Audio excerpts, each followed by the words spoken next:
As Phil Spencer lays out his plans for the future, he makes it clear that strong single-player games will be a big focus for them, and Microsoft releases their earnings showing a healthy growth for Xbox. Welcome everybody and thank you for joining me. So Xbox has been very transparent about their plans for the future. Phil Spencer has been very open about their strong points and their shortcomings. One of the biggest shortcomings for Xbox One was games. Phil Spencer even admitted to it in a recent interview with Game Retractor by stating, "I had this feeling or belief we were underinvesting, and I was the head of first party, so I felt it directly. I wanted to invest more and we weren't able to, so when I got into this job I needed to put the business in a good space while getting the support of the company, and then we built a business model that prioritized investing in content, knowing that we would have to invest early and wait for a while for those investments to pay off." Now that is obviously great to hear. Having an honest reflection on your shortcomings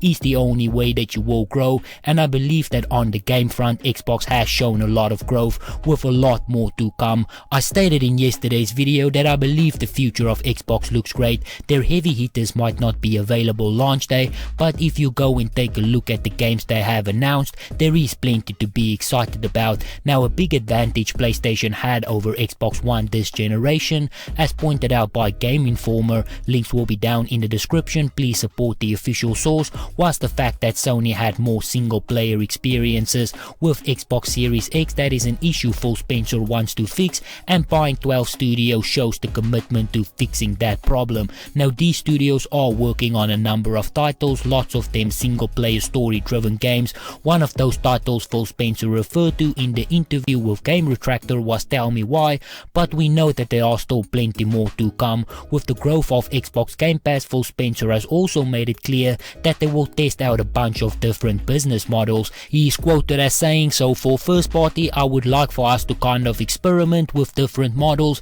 because I don't think we want to be beholden as an industry to one model rules them all. If we were, everything would be free to play, because free to play is clearly the biggest business model on the planet today, not even close, but I don't think we want one business model. I think we want gamers to have a choice in how they engage and pay for the games they're playing." So it does look like they have some great things planned for the future. Then Microsoft released their earnings report and they showed some healthy growth for the Xbox ecosystem. Now Microsoft has shown a healthy growth across the board. It is really hard to believe that a $2 trillion company can still have this much growth. We will obviously be focusing on the Xbox numbers, but just for context I want to show some of the growth across the board. I got this from Brad Samson's Twitter page. He does some awesome work and in my opinion is one of the only true Xbox insiders. I do recommend that you go and check his work out, link will be down in the description. But Microsoft's revenue was $37.2 billion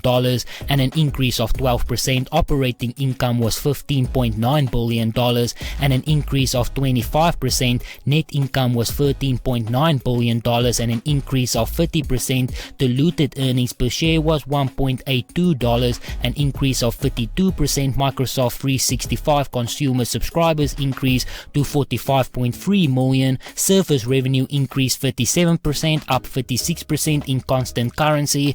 Office commercial products and cloud service revenue increased 9% by driven Office 365 commercial revenue growth of 21%, up 20% in constant currency. LinkedIn revenue increased 16%. Service revenue was $1.5 billion. Microsoft has $158 billion in the bank. Xbox content and service revenue increased 30%. The Bethesda deal no longer seems that big to me, but it is that last part that we will be focusing on. As I said, Xbox content and service revenue increased 30% and their game revenue increased 20%. This was driven by third-party titles, Game Pass subscriptions showing that the service is sustainable, and first-party titles again proving that Xbox has games and they are quite popular. Now to go more into the specifics here, gaming revenue increased $550 million or 22%, driven by an increase in Xbox content and services offset in part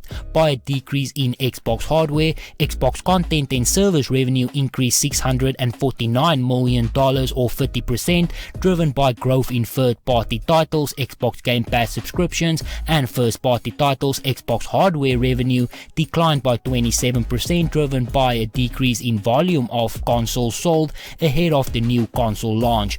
Xbox has brought in $57.2 billion in revenue, and that is about 10% of Microsoft's total revenue, and it is hard to believe that at one point Microsoft wanted to drop Xbox. So this gives us a bit of an interesting take into the growth of Xbox, and that is nice to see. If you are going to invest in Xbox and buy the X or the S, it is nice to know these type of things.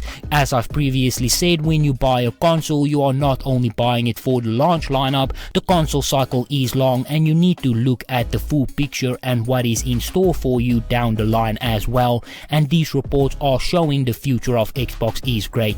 But on that note, this is where I'm going to end it. So if you enjoyed this video, please consider hitting that like button. If you would like to see more videos like this, please consider subscribing, and as always, please remember to stay safe, wash your hands, don't touch your face, and I hope to see you again soon.